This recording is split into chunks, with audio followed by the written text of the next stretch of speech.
pense que tout le monde traîne avec son passé dans le présent. Sauf que tout le monde fait pas du rap. C'est tout.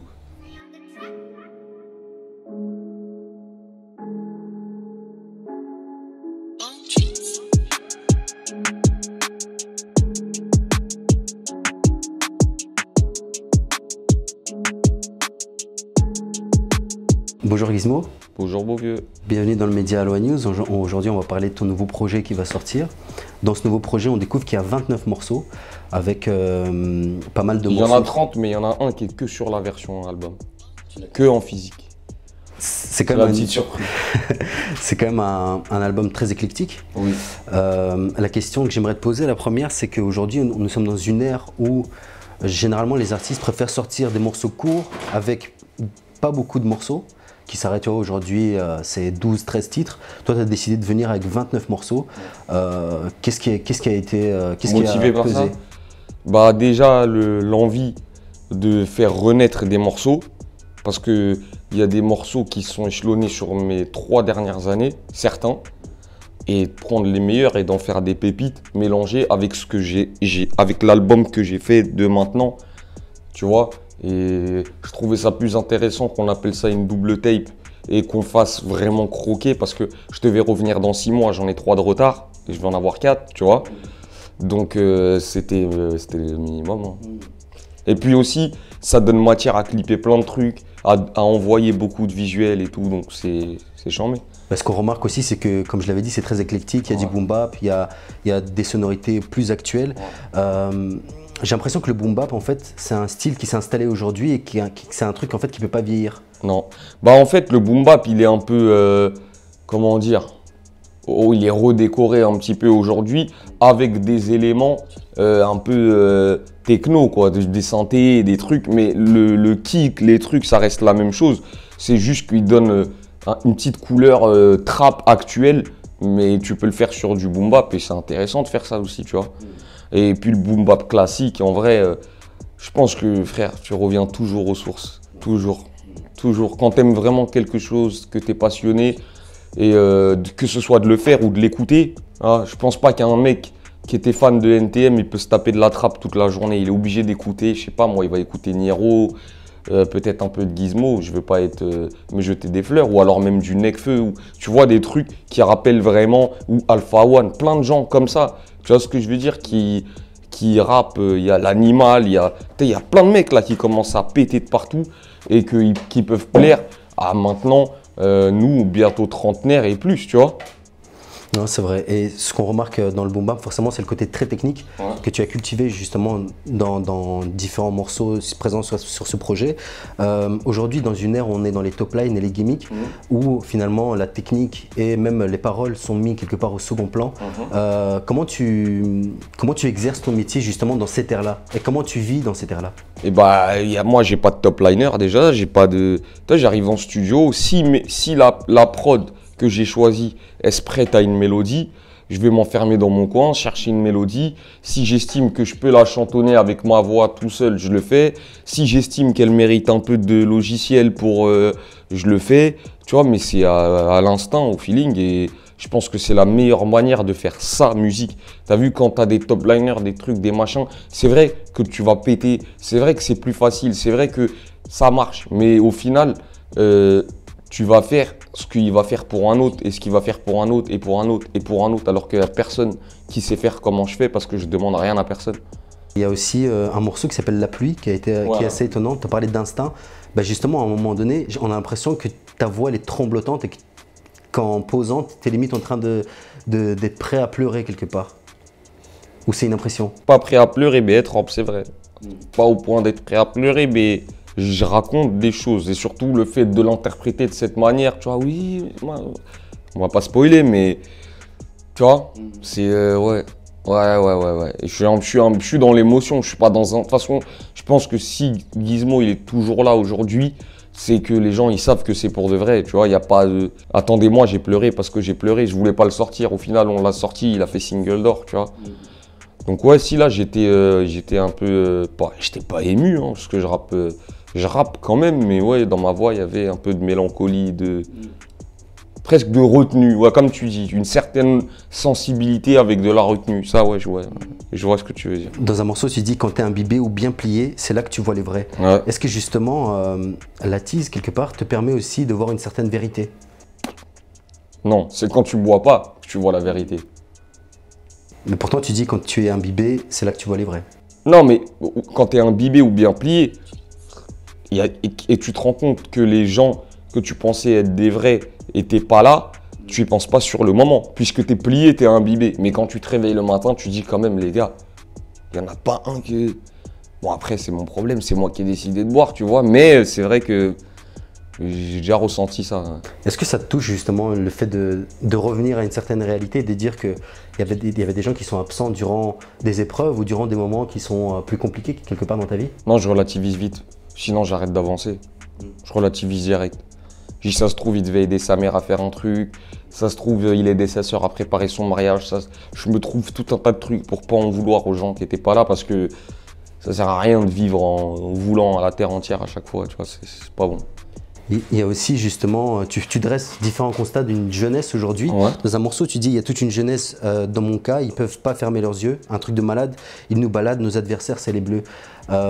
Cette jeunesse, parfois, elle est quelque part désabusée aujourd'hui. Mais je peux te dire, on a eu une jeunesse dans les quartiers où tu veux, non. Mais aujourd'hui, c'est une jeunesse, c'est gêné. Là, tout le monde pète les plombs. Que ce soit les gens du lycée, de la fac, les gens en master, en BTS, tout le monde devient dingue. Parce que c'est une jeunesse qui n'en peut plus de fournir des efforts et de jamais les voir récompenser, ces efforts-là. Mais c'est intéressant ce que tu dis parce que tu dis aujourd'hui c'est un phénomène générationnel où tout le monde est touché. Ouais. Est-ce que tu as l'impression que justement le fait que tout le monde soit touché aujourd'hui, il y a des jeunes qui ne sont pas issus de quartiers populaires, qui comprennent enfin Exactement, ouais, souffrance. c'est le nouveau 68, on est là, c'est mai 68 là en ce moment. Les gilets jaunes pour moi c'est le 68 2.0. Et il y avait tout le monde dans cette jeunesse à l'époque. Des hippies, des étudiants, des casseurs, des rockers, des punks, il y avait tout. Comme aujourd'hui, il y a des rappeurs, des trucs, des mecs de cité, ou même pas. Il y a même des keufs qui vont. Mais ils se mettent des cagoules, des flics qui vont. Donc ouais. Dans le morceau Toujours vrai, tu dis mais la vie n'est pas ainsi faite. Dans mon passé, j'en ai fait des fautes. Maman qui pleure et papa qui me fouette. Tous ces faits-là, j'ai l'impression que ton passé il ne cesse de revenir à la surface et que durant toute ta discographie, quelque part, on a l'impression que Gizmo traîne avec son passé sans cesse dans le présent. Je pense que tout le monde traîne avec son passé dans le présent, sauf que tout le monde fait pas du rap. C'est tout. Tu penses pas, toi? Tu traînes pas un peu de ton passé là tous les jours? Dans ce que tu fais, dans ton envie d'entreprendre de trucs, il n'y a rien qui a un rapport avec ton passé? Je pense que si. Et ben voilà. Je pense que C'est si. pareil, sauf que moi je le dis sur un CD. Mais mon sentiment, il est parfois... Il y a une certaine mélancolie quand j'y pense à... Bah bien sûr qu'il y a une à mélancolie, parce que plus sera jamais comme avant. Tout ce qui était beau et qui ne le reviendra jamais laisse un sentiment de mélancolie. Et comment ça se fait que le futur, on l'imagine pas qu'il sera beau comme avant? Bah non, parce que mon présent il est beau. Donc les projections futures, j'espère que je pourrais avoir que mieux. Mais en vrai de vrai, je vis très bien. Donc j'ai pas de raison de... Dans ma vie là de présent, j'ai pas de raison de ressasser mon passé. Dans ma musique peut-être. Il faut que ça se sache, il faut que je le dise. Et même, je t'ai dit, je fonctionne à l'instant. Si c'est ça qui a envie de sortir sur le moment, déjà j'écris pas dans mon téléphone, je calcule rien, je prends une feuille A4, un stylo et je gribouille, tu vois. T'écris encore sur une feuille aujourd'hui? Toujours. C'est important? Ouais, j'aime bien. Et puis même, j'ai l'impression que je mémorise plus facilement. Ce que j'ai écrit, je l'ai acté, c'est acté, tu vois. Il y a aussi, dans ce projet, ta maman a une place, j'ai l'impression, assez importante dans ton œuvre. Et est-ce que, en écrivant, tu y penses souvent? J'ai l'impression qu'elle fait partie de ton œuvre qui est la vie, forcément, mais elle a une grande place aussi dans ton œuvre artistique, quelque part. Ouais, plus par rapport au fait de ce que je pense d'elle quand j'écris, mais c'est pas une source d'inspiration pour moi. T'as qu'à écouter, je l'aime autant que je la hais. J'en parle, mais voilà quoi. Dans le morceau Ton pied, mon pied, tu dis je sais pour moi tu fais les prières, je me suis noyé dans la bière, je vais arrêter, tu seras fier. Est-ce que finalement il y a des choses qu'on traîne et qu'on arrête? Est-ce qu'on arrête pour les autres ou pour soi finalement? Je pense qu'au bout d'un moment, on est obligé, si on n'arrive vraiment pas à arrêter pour soi, et c'est ce que je suis en train de le faire de moi-même, au bout d'un moment, il faut voir les choses en face et arrêter pour les autres. Là, être égoïste, c'est pas bon. Moi, je suis pas tout seul, je vis pas tout seul. J'ai des gens qui m'aiment pour de vrai, qui ont de réelles craintes de me perdre ou de, tu vois. Et non, si demain j'arrive pas tout seul, bah ce sera grâce à eux, c'est tout.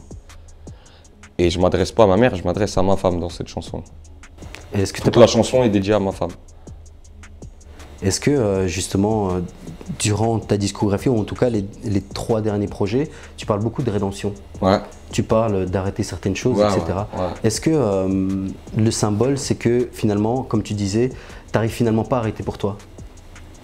Ou Non. Non? Non, je suis juste en train d'essayer de dire que c'est beaucoup plus dur quand il a mis les 2 pieds. C'est ce que j'ai fait et maintenant il faut que j'assume. C'est tout. C'est aussi simple que ça. Dans un son aussi qui s'appelle Beaucoup trop, tu dis « Je te prête pas mon vélo, mais je partage mon grec ». Ouais. Il y a ça, un truc marrant, c'est qu'on a reçu différents conseils, que ce soit des parents ou autres, plus jeunes. Mais est-ce que tu as des conseils que tu as gardés et que tu pratiques en devenant adulte? Bien sûr. Non, mais quand je dis je te prête pas mon vélo, mais je partage mon grec, déjà, c'est parce que l'image, elle te fait rire direct.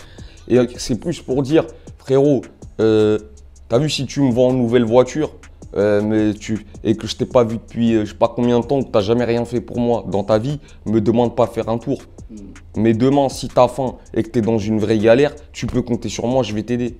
Comme quand j'étais petit dans la cité avec mon vélo, non je te prête pas, mais si j'entends ton ventre y gargouille, je prends un grec, je partage avec toi. Ouais. Il y a aussi un morceau qui s'appelle Rédemption, on en a parlé Ouais. tout à l'heure. Tu dis Fleur de la rue a failli faner. Ouais. Finalement, qu'est-ce qui t'a sauvé? Ou qu'est-ce qui te sauve peut-être Ma chaque femme, jour? mes enfants et l'envie de faire mieux, toujours mieux. Ouais. Et de pas mourir dans cette situation d'être comme ça, là, d'avoir de l'alcool dans le sang au moment où je pars, c'est une de mes hantises. Ouais.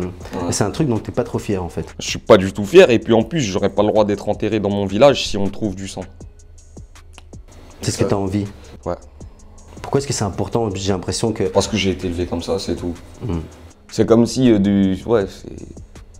c'est comme quand tu dis à un enfant ça c'est mal, depuis qu'il a 0 ans. Il sait même pas encore parler, mais il entend la phonétique. Ça c'est mal, ça c'est mal. Et quand il comprend ce que c'est, il se rend compte qu'il l'entend depuis qu'il comprend même pas ce que ça veut dire. Donc du coup, même si lui il voit que c'est pas forcément mal ou qu'il peut y aller, il aura toujours des croyances limitantes par rapport au fait que c'est mal. Et il aura toujours plus de mal que les autres à qui on n'a rien dit. Est-ce que justement, tout ce qu'on a appris enfant, on a parlé du passé qu'on traîne, mais il y a aussi toutes les croyances qu'on traîne finalement. Ouais, les croyances. Bah oui, il y a des croyances aidantes et des croyances limitantes. Et pourquoi tu n'arrives pas à t'en défaire si tu en as envie finalement?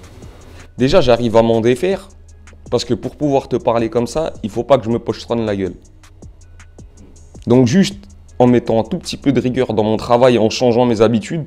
Regarde là, je bois une bière, je connais même pas ce que c'est. J'ai vu qu'il y avait écrit Brooklyn machin. Le patron, il nous a gracieusement invités, on est content. J'ai goûté, mais j'ai pas pris la tête à tout le monde pour absolument avoir une Heineken ou truc. Bon, par contre, pour fumer, ouais. Mais sinon, tu vois, j'estime que je m'en sors, que je suis en train de m'en sortir. Je t'aurais pas dit ça il y a 3 ans en arrière, mais là, ouais, je peux le dire, Est-ce qu'on se sent nouveau quand on sent qu'on est en train de s'en sortir et quand on a envie finalement? On se sent pas nouveau. On a un sentiment encore meilleur. On a l'impression de se retrouver. On a l'impression d'être qui on était avant tout ce merdier. Parce que l'enfant qui a subi ce que j'ai subi, je l'ai laissé derrière moi pour pouvoir avancer, pour faire des choses, T'imagines si je pense à ce gamin tous les jours? Mais ça y est, je me triture le cerveau, je me triture l'esprit, je me triture le cœur. C'est terminé. J'avance plus. Mais ouais. C'est marrant ce que tu dis parce que des fois on a l'impression que on utilise certains stratagèmes pour s'oublier, que ce soit la consommation. Oui, on trompe nos cerveaux. On trompe le cerveau. Comme quand je te disais, au lieu d'avoir la haine, genre pourquoi il n'est pas venu m'aider, je vais tromper mon cerveau en disant non mais t'es un ouf, il devait être en train de faire un truc.